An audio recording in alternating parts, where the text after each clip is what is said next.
can really spin up storms very quickly.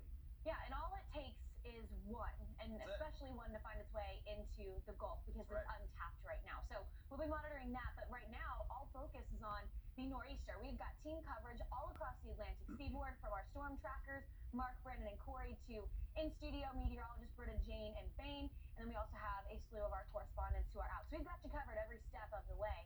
We'll kick things off, though, in Hatteras, North Carolina, so the Outer Banks.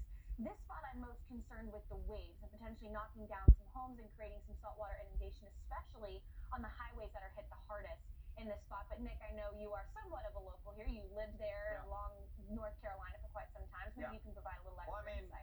When you look at this map, that's the name that sticks out, Rodantia. That's where you see a lot of those homes get swallowed up by the ocean, unfortunately. And this area has just been pummeled with Imelda and then the king tides and now this, and you're seeing the forecast peak that were expected with some of that wind-driven water that's just going to be coming in. And that's the thing with this system.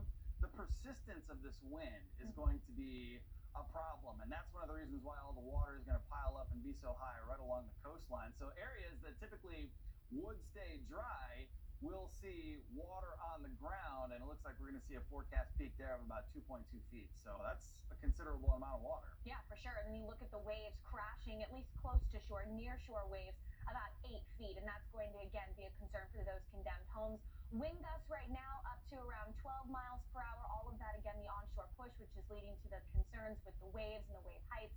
But the bigger concern for wind is going to be as we slide this thing further north.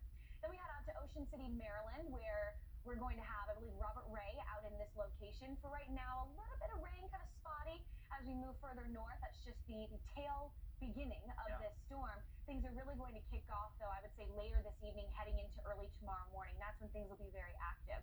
For right now, with the water rise trend, it's going to be Thursday where it seems like the peak storm surge potential with this and big waves look like the biggest impact. Yeah, that'll be in the morning. By the way, I love Ocean City, Maryland. I used to vacation there in high school, so it's got a special place in my heart, and I hope it's okay. By the way, Delaware and New Jersey really going to be in the thick of it, especially as we head into tomorrow. So a heads up, there's a chance for some major coastal flooding and possibly some evacuations. So really make sure that you are prepared for what's about to happen. Just a quick look at Virginia Beach right now.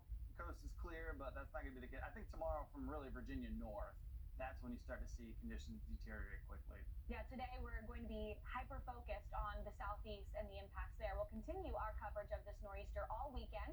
We have extended teams in studio and lots of crews out in the field.